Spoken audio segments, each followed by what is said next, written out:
வணக்கம். குருவே சரணம். ஆன்மீகத்துல போனா இந்த அமிர்தன்றாங்களா, அது என்னன்ற தெளிவு இந்த பதிவு முடியறதுங்காட்டி உங்களுக்கு தெரியும். அதாவது இந்த சாதாரண வாழ்க்கையில நம்ம சாப்பிட்றோம் பாருங்க, சாப்பாடு அதுதான் அமிர்தம். அது இந்த உடலுக்கு அமிர்தம்.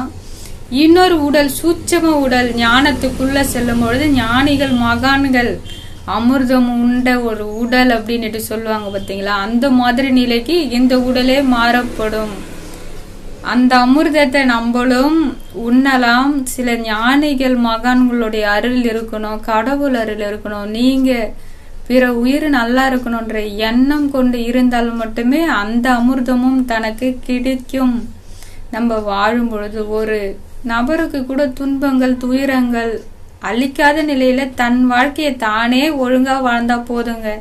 தானா அந்த நிலைக்கு செல்லலாம். சிந்திச்சு செயலை மாத்துங்க. நன்றி, வணக்கம்.